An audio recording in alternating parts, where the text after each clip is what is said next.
മാഗസീനിലേക്ക് ഇട്ട് കൊടുക്കുന്നു. ചരിത്രത്തിൽ ആദ്യമായി, ചരിത്രത്തിൽ നിന്റെയൊക്കെ പെണ്ണുമ്പളെ തുണിയിലാ കൊണ്ടുവന്ന് നിർത്തണ, ചരിത്രത്തിൽ ആദ്യമായിട്ട് നീയൊക്കെ ഉണ്ട ഉണ്ടാക്കുന്നത് ഇതാണ് നിന്റെയൊക്കെ ചരിത്രത്തിൽ ആദ്യമില്ലാത്ത സുന.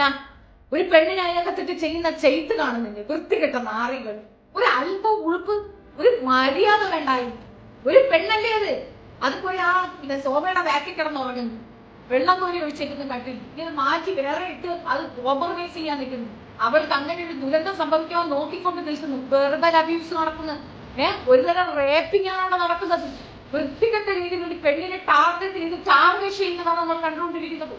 അവിടെ നീയാണ്ടാത്ത ഒരാളെ കാണിച്ചാണോ? എല്ലാ ഇളവുകൾക്കും ചെയ്യാറും എല്ലാം മാർഗമുണ്ട്. ആ ഒറ്റ കാര്യം പറഞ്ഞുകൊണ്ട് അനുകൂല ഡീഗ്രഡിക്കുന്നത് എന്തടിസ്ഥാനത്തിലാണ്? ഇതിനൊക്കെ വളം വെച്ച് കൊടുക്കുന്നത് ഈ പറയുന്ന മോഹൻലാലാണ്. മോഹൻലാൽ എന്ന് പറയുന്ന വൃത്തികെട്ട നരഭോജി വരും ആഴ്ചയിൽ. എന്നിട്ട് പറഞ്ഞത് ആ പെൺകൊച്ചിന് പറയാവുന്നതിന്റെ മാക്സിമം അങ്ങോട്ട് പറയും. ഇത് കേൾക്കുന്നവർ വിചാരിക്കും ഈ പുറത്തും ഇങ്ങനെയാണ് എല്ലാവരും. എവിടെയോ ഇരിക്കുകയെന്ന് അനുമോളും ഒരുപക്ഷെ റോബിനെക്കാളും ഉയരത്തിലേക്ക് ഇരിക്കുന്ന അനുമോളും മനസ്സിലാക്കാത്തത് ഗുണമാവാം, ഗുണമോണം കമൻസിൽ കൊണ്ട് ഡീഗ്രേഡ് ചെയ്ത് അവരുടെ ഗ്രാഫിലായി ചെത്തിപ്പിച്ചു. ഷാനവാസോ അനുമോളോ അല്ലാതെ ഒരാൾ അവിടെ അത് ജയിക്കാൻ പറഞ്ഞു. വേറെ ഒരാൾ അന്വേഷിച്ചു.